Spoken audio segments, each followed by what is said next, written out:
And we'll get going with Ken Weeb from Sportsnet. Go ahead, Weaver. Thanks, Gregor. Afternoon, Paul. Just based on who stayed out, is Toninato in for Harkins, or what kind of clarity can you provide on the lineup for tonight? I've got Pierre-Luc Dubois and Nikolaj Ehlers out today.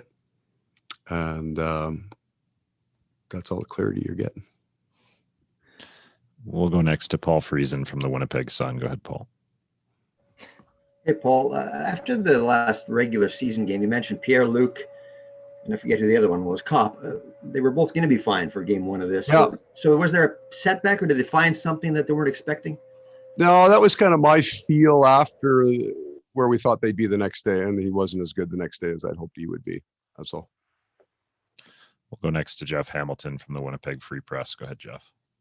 Thanks, Gregor. Hey, Paul. Just looking at this, obviously your lineup, your forwards are among the best in the league, but your power play has been a bit off. It finished well and overall in the season, but over the last, 12 games, I think you have 2 goals. And you spent a lot of, of that on practice this week. Yeah. Are you looking for a different look, or are you looking to sharpening what you've already got with those guys? Well, it's going to be a different look because Nikolaj and Pierre-Luc aren't in the lineup. So there's your different look to start with. We ran 3rd for a chunk of the year and finished 6th. So we know it's there. Had fallen off a little bit. So we've got a place we're going to start. We've got a place to go. And then we come into game 2, we may have a completely different look based on players in our lineup. So there's lots of fluid things going on with our power play right now.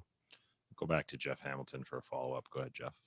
Yeah, Paul, just to follow up on that, I know you can't predict the future, but just given what you've seen in the game so far and just playoffs in general, are you expecting, there you go, I'll give you a second. How much are you expecting special teams to play a role, just given how strong both teams have been this year, and also with the intensity ramping up with the playoffs? Yeah, if you get the number 1 power play in the league and the other power play ran 3rd to 6th, and there would be maybe not another series where you could predict that special teams would be the deciding factor, possibly more than any other, because they're both capable of scoring at a really high rate on the chances that they get.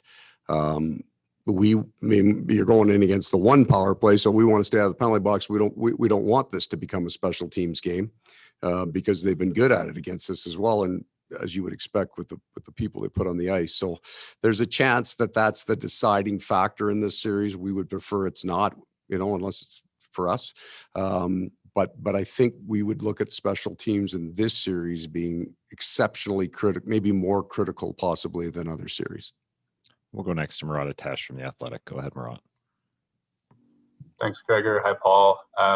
I'm wondering if you're looking at some of the ways that Chicago generated offense against Edmonton way back when last summer. I think there were tons of point shots. I know you guys have been working on getting your traffic and getting your tips in the last couple of weeks of the season.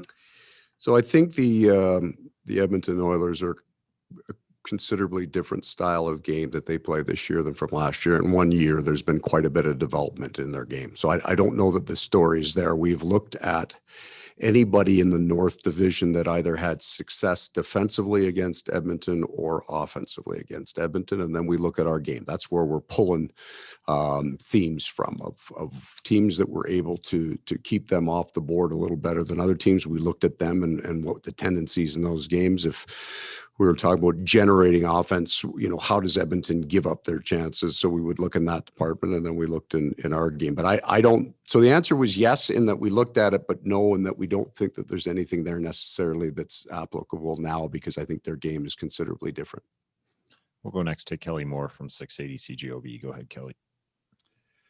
Thanks, Gregor. Good afternoon, Paul. When you look at how some of these other series have started, and your teams have had to wait a little bit longer than everybody else in the North Division, how important is it going to be to control the emotion for the first 5 to 10 minutes of this hockey game tonight, so that you don't, use it all up early and then not have anything to fall back on later? I think it's important that you're at least matched in that emotion. So, yeah, you can't run out all over the ice and try to finish every check, and that's because the other team has the puck and you're not focused on playing the game. You can't have your focus has to be controlled, But we want to get into this game with as much energy as we possibly can. Both teams, I mean, I think you see it. I mean, just in the Florida Tampa from one game to the next in all the series, really.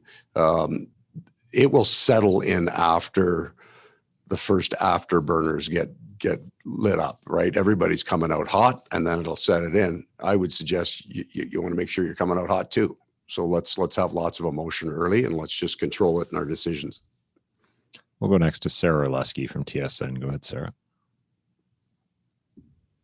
Thanks, Gregor. Hi, Paul. Just wondering, what do you look to see from that Stastny line, which obviously has a different look when you've got Kopp and Vesalainen on it compared to maybe the regulars that would be there?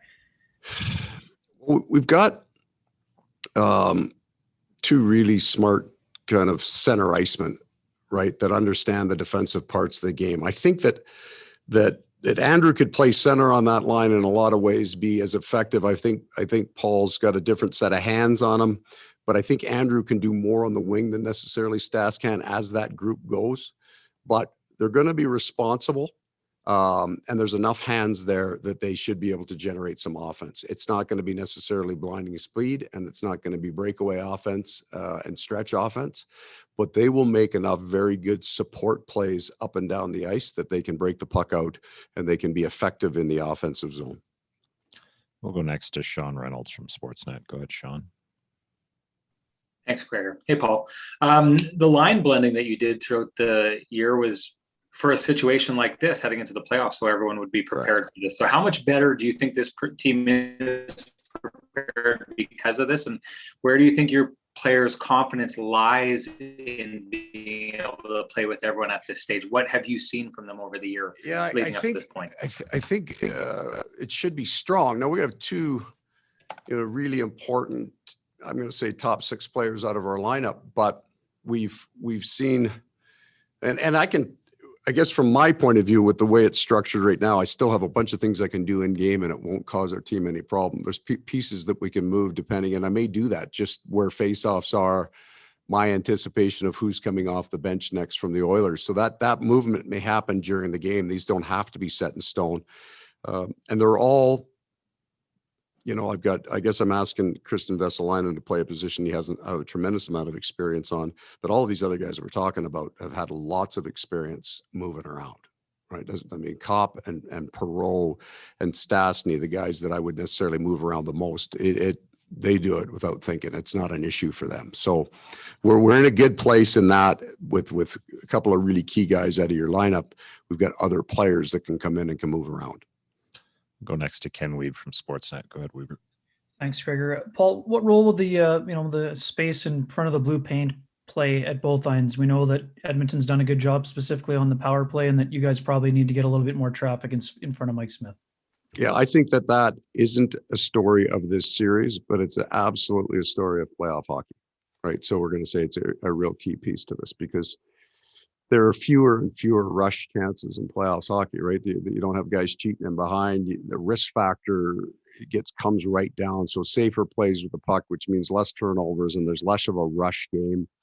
So to generate your offense, it has to be hard and gritty, and that usually means you got to get to the front of the net and bang some ugly ones in, or you're seeing a whole lot of shot tips where there's net front traffic and there's a guy touching the puck in the slot. But that's where it goes to playoff hockey. I don't think that's specific to the Oiler Jets series, but it's a game that's going to be played here tonight by both teams. Just a few more for Coach. We'll go back to Jeff Hamilton from the Free Press. Go ahead, Jeff. Well, I wanted to ask you about Mason Appleton. We've seen his game grow this year, but what about his confidence and placement on this team? He's a guy of not few words necessarily with media, but right. You watch him on the ice for practice, and he's got no problem jawing anybody out there, it seems. I'm just kind of curious about that part of his professional development as a pro, if you will. I think that happens when a player becomes confident and maybe comfortable in his own game. So young guys come in, and they usually all come in as danglers, right? The offensive guys who want to make a bunch of plays. And then they either are very, very confident because they're scoring a whole lot of goals. Kyle Connor, that game, right? And then Mason's had to change his game from where he came from college to, a pretty good year in the American Hockey League, pretty prolific. And then he gets here and he realizes there are other people playing that skilled game better than I will. but I can do a whole bunch of things here that make me a really, really good hockey player. So now he's developed into it. So he can chirp anybody on the ice because he has a specific game that he understands. And there's a bunch of guys out there that actually can't play Mason Appleton's game, right? So there's a confidence that comes when you really finally accept, this is who I am, this is what I'm good at, and this makes me a really good hockey player. Even if I'm not saucing something over 5 guys' sticks and toe dragging, what I do specifically can get me whatever it is, 12 goals. Like it can make me a player here in the league. So he's got confidence in himself. We'll go next to Jack Michaels from Sportsnet. Go ahead, Jack.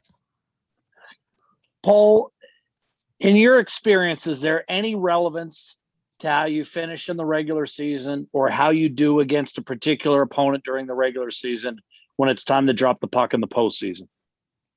Well, I mean, at the extreme ends of this, yes, there is, right? So if you're the 16th seed and you're playing the 1 seed, there's probably a reason for that, right? There's a gap between the quality of teams. But when you get kind of in the middle of the pack, I don't think the regular season has any bearing. I think styles do. Like neither team here is going to change their style that much. They can't. It's always based on personnel into how you might think this series goes. But how the regular season gets played out.